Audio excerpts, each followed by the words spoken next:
And as promised, we are going to talk about Steelers receiver Roman Wilson today because I'm seeing a lot of articles. I'm seeing a lot of comparisons of Roman Wilson to a former Aaron Rodgers receiver, Randall Cobb. And Randall Cobb, solid. I feel like his rep took a little bit of a hit as he became like an Aaron Rodgers merchant over like the last 3-4 years of his career. Because remember, he went off and played for the Cowboys, played for the Texans a little bit. And then like Aaron Rodgers was complaining to Packers management. There was that back and forth. Was it around COVID, like 2020, 2021? He was talking about maybe retiring or maybe requesting a trade. He wasn't happy with how the Packers managed the roster over the last however many years. And that was one of the things that Rodgers wanted taken care of, at least wanted to address. And that was like, you're letting some of these Packers guys, these Packers legends, guys that are really good in the room, you're just letting them walk. Like, why not ask me or ask some of the other leaders on this team whether or not it'd be a good idea to keep a Randall Cobb around? So once that happened, Randall Cobb came back to the Packers, and then all of a sudden, Rodgers, after a couple years, leaves for the Jets. Randall Cobb goes and follows Aaron Rodgers to the Jets, almost like an Allen Lazard, but Randall Cobb has a little bit more cachet than Lazard. He's just been a better player historically. Anyway, yeah, we are seeing some Roman Wilson comparisons pop up. Seen some articles on Steelers Depot. Mark Caboli was saying Roman Wilson may legitimately be the Steelers wide receiver too. Like, he might be one of those reasons why the Steelers haven't gone out of their way to add another receiver thus far this offseason, even after we traded George Pickens. Now, the Randall Cobb comparisons, kind of legit. If you look at their college resumes and what they were doing at the combine coming out whenever they got drafted, if anything, Roman Wilson has the upper hand. Roman Wilson has the more upside, has the higher ceiling. Now, obviously, we see how Randall Cobb's career played out, but Randall Cobb coming out of Kentucky versus Roman Wilson coming out of Michigan, Roman Wilson, again, he has the higher ceiling, has the higher upside as a receiver. Because don't forget Randall Cobb, too. He was like a little bit of a project, played quarterback a little bit at Kentucky. Like, no one was really sure what he was going to project out to be in the NFL, but some teams like the Packers were willing to take that chance on him. Look at the measurables. Look at the combine numbers and everything. Roman Wilson, 4.39 40. Randall Cobb, 4.55 40. Both under 6 foot. Roman Wilson, 5'11. Randall Cobb, 5'10. So, if anything, so far, upper hand Roman Wilson. Randall Cobb a little heavier, 191. Roman Wilson weighing in at 185. And then Randall Cobb got picked in the second round. He was a round 2. Pick 32, which was 64 overall. Roman Wilson went in the third round, pick 20. Roman was projected as potentially a second round pick. I thought we got a steal with him in the third round. But you could see the measurables are there. Roman Wilson's talked about being a slot receiver, did a lot of work at Michigan in the slot. Randall Cobb, that's been his claim to fame in the league. And Cobb had success with Rodgers and the Packers. Not so much whenever they were with the Jets, and even not so much whenever Cobb did his second stint back with the Packers after Rodgers was complaining about Cobb not being on the team. But for the most part, yeah, Cobb was like a solid piece, was a solid part of the Aaron Rodgers offense with the Packers, like giving you 800-900 yards a year. The unfortunate thing with him was he was banged up consistently, like especially early on. And then throughout the course of his career, it wasn't out of question for him to be missing like 3 or 4 games a season. So the reliability with him from an on the field standpoint and availability standpoint, that was always an issue with Cobb. But when he was on the field, he was a nice safety valve for Aaron Rodgers. He was a nice part of the Packers offense. So the comparison is, can Roman Wilson be the next Randall Cobb for Aaron Rodgers? This iteration of Aaron Rodgers' offense, could Roman Wilson fill that void, fill that gap? You would like to say so based off the measurables and, just how they stack up as like a receiver archetype, right? Like, I could see the vision. Roman Wilson, slot receiver.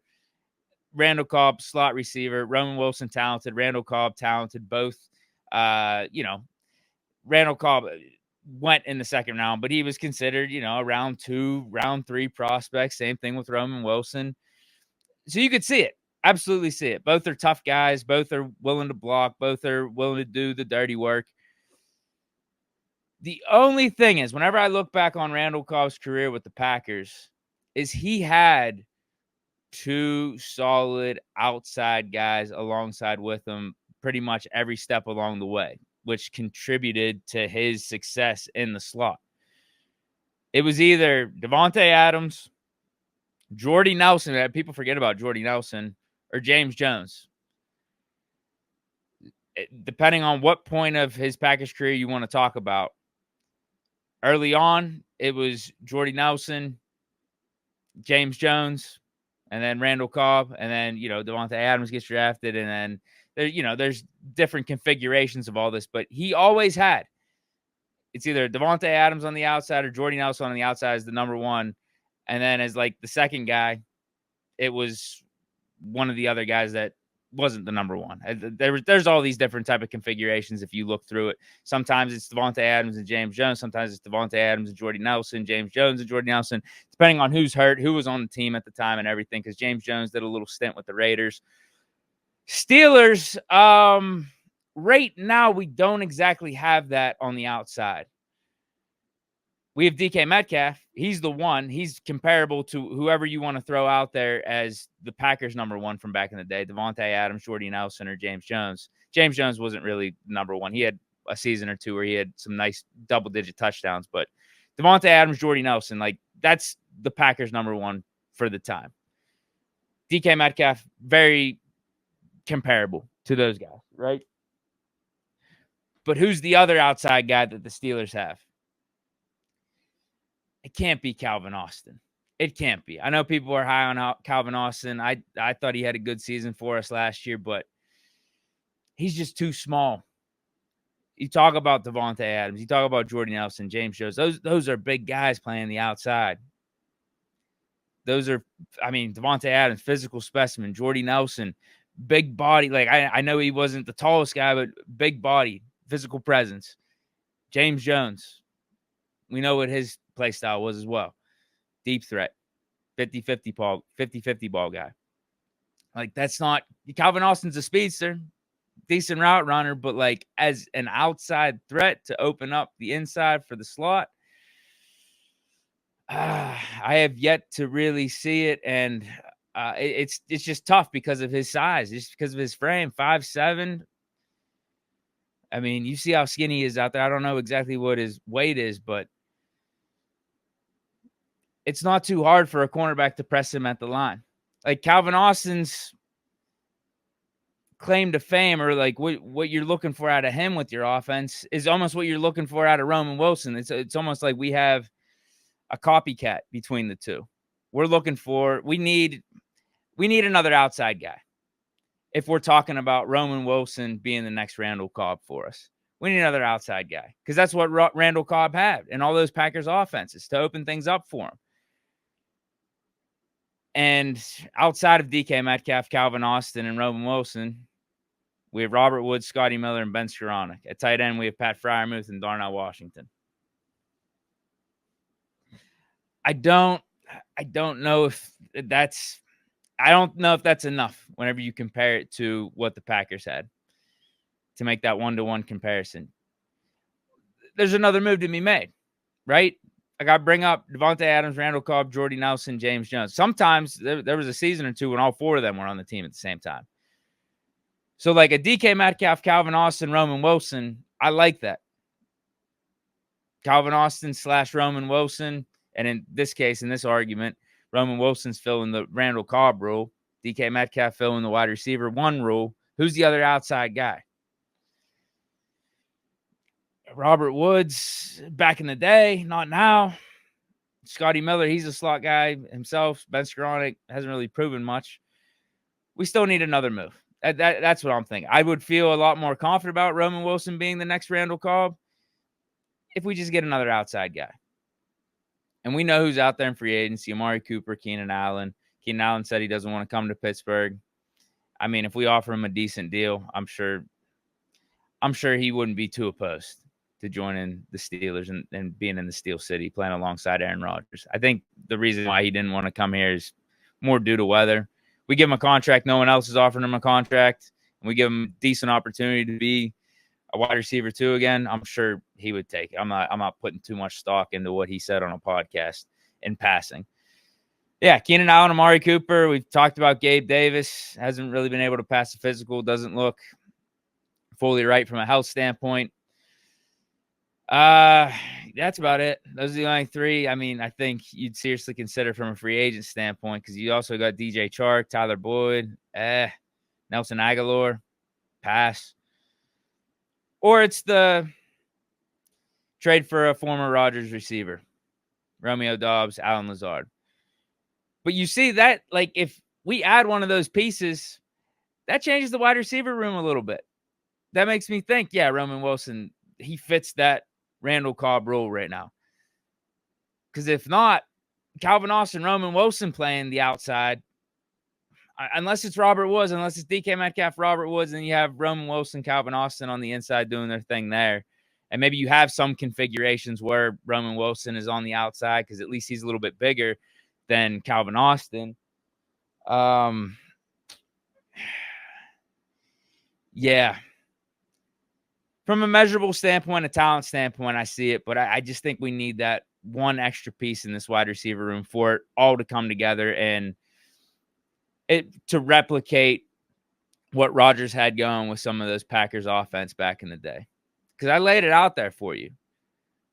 Like you think whenever you make that comparison, Roman Wilson, the next Randall Cobb, that the next wide receiver too, right? Like Randall Cobb was Rodgers' wide receiver too back in the day. He wasn't. Like, people forget about Jordy Nelson. Like, Randall Cobb was on those teams with Jordy Nelson. And then there was also another outside guy, whether it was Devonta Adams or James Jones. Then when Jordy Nelson got phased out, it was Devonta Adams and James Jones and Randall Cobb. So, yeah, I think that's what the Steelers are looking for. All of a sudden, our receiver room looks a little bit more formidable, looks a little bit more like those Packers offenses that Rodgers have. If you trade for a Dobbs, trade for a Lazard. Dobbs is 6'2", 205. Alan Lazard, 6'5", 227. Both those guys can play the slot, but yeah, they're more outside guys. They more fit that role. Or obviously Amari Cooper, Keenan Allen. Keenan Allen, kind of a slot guy as well, but he's also very familiar with playing outside, being a wide receiver too. Had 700 yards last year with the Bears. Missed some games. Like, Keenan Allen, I think, can still play ball. It's not like the game's too far past them. That's what I'm thinking, though. With these Randall Cobb comparisons that I'm seeing for Roman Wilson, sure. Right? It's not going to take too much. Like I said, Randall Cobb was like a 700-800 yard receiver year in, year out. You could count on for him. Had an outlier season or two there where he would hit over 1,000, but usually that's because he was fully healthy.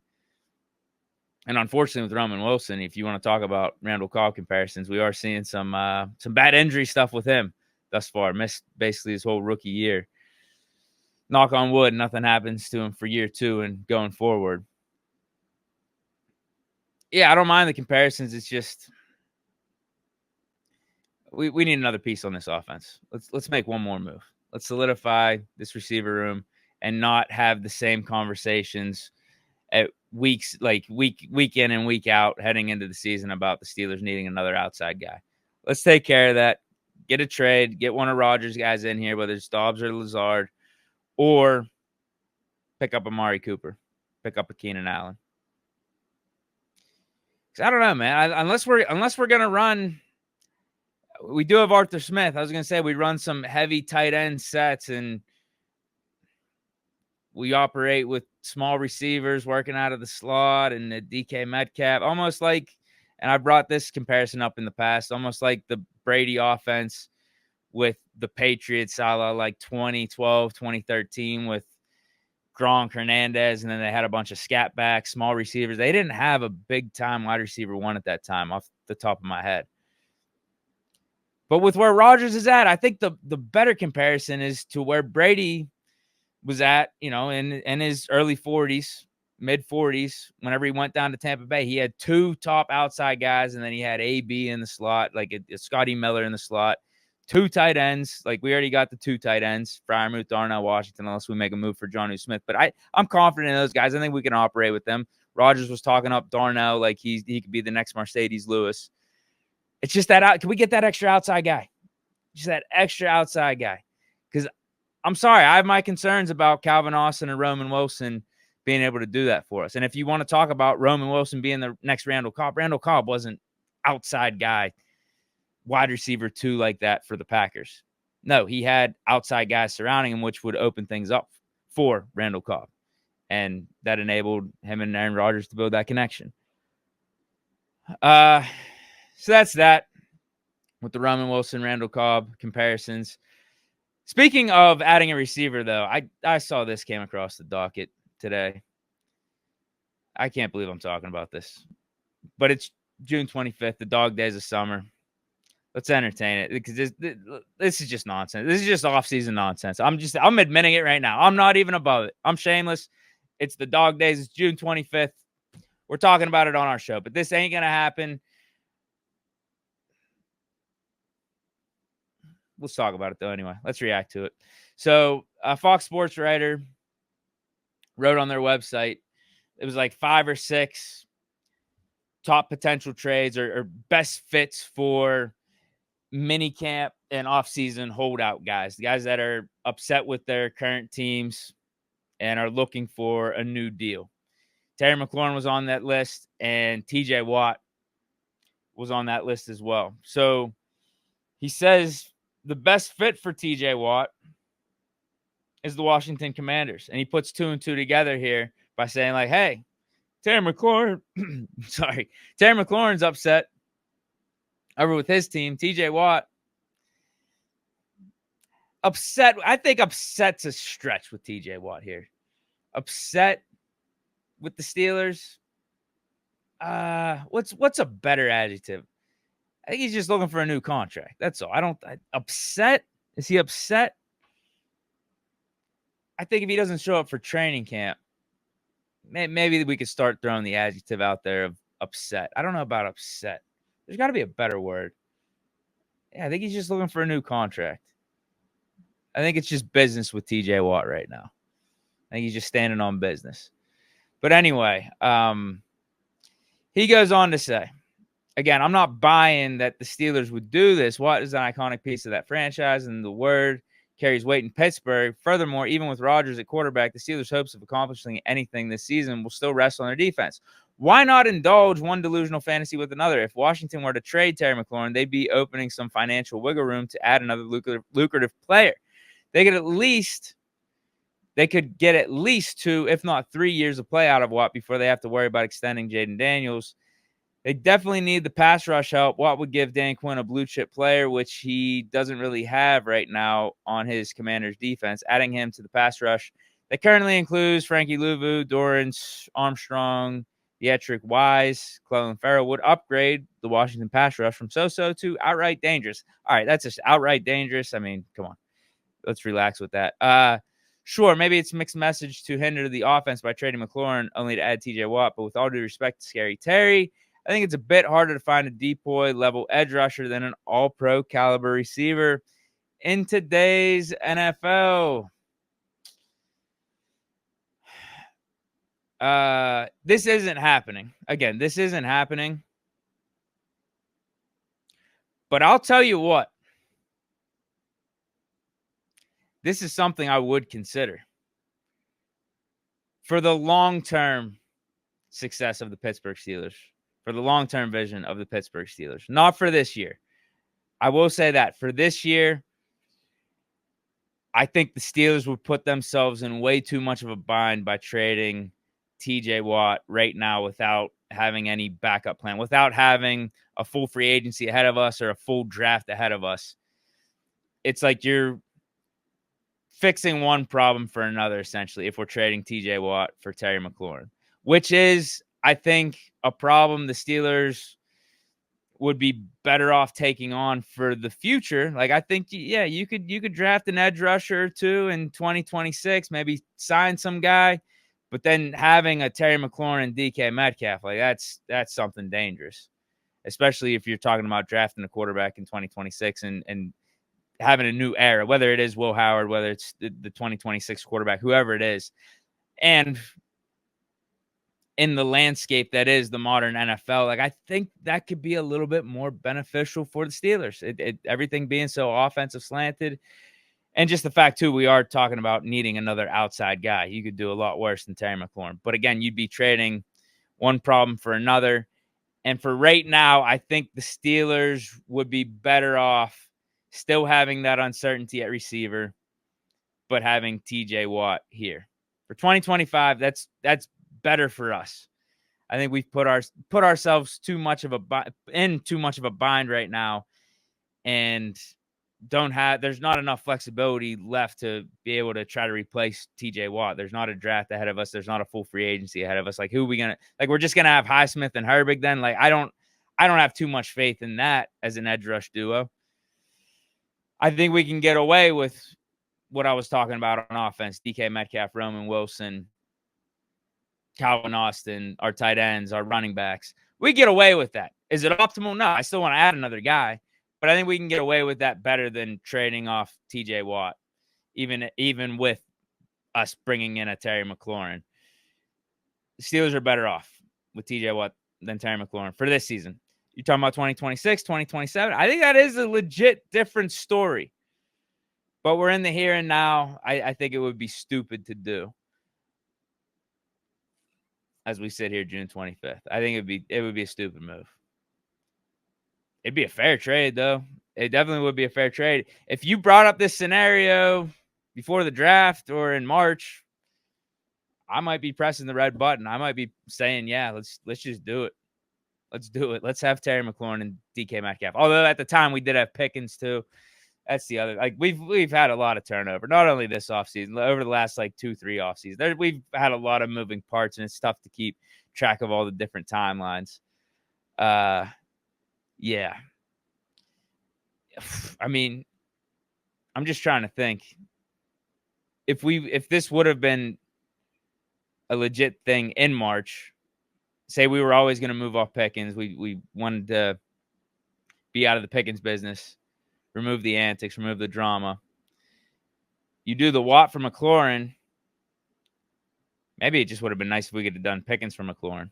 But anyway, let's say you do Watt for McLaurin, and then you trade Pickens and get Pickens and a draft pick and try to get an edge rusher in here to replace Watt. And then you have DK McLaurin. Like, that would have been probably the more optimal way to go about this whole thing if you're talking about for 2025. Because remember, with the Pickens trade, we did it after the draft, and we got a future third-round pick. Nothing that's helping us for this season. So, yeah, this ain't happening. There's no shot in hell this is happening, nor should it happen right now. As we sit here right now, I think this would be a stupid move.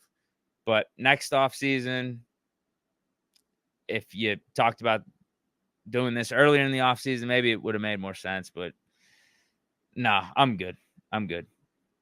Yeah, that's it for today's show. Let's wrap it up with that, because we're able to kind of keep it a wide receiver theme show. I was gonna maybe jump into some defense, some buzz. No, we'll save it for tomorrow. I was gonna say some buzz revolving around a former Steeler defender, and maybe a reunion could make sense there. Save it for tomorrow. Tune in, 6 p.m. Hope you guys enjoyed. Stay chilling. And hopefully I get a fan here, man. I need to get a fan. I definitely need to get a fan. This air conditioning unit that I got in this room is just not working. I'm sweating bullets. I got to get a desk fan for tomorrow. I thought I could get away with not having it today because it was a little bit cooler of a day compared to yesterday, but no. I might get 2 desk fans. We're going to figure it out. We'll be better tomorrow with the atmosphere, the overall vibes. I hopefully won't be sweating bullets. 6 p.m. Stop through. Here we go, Steelers. Peace.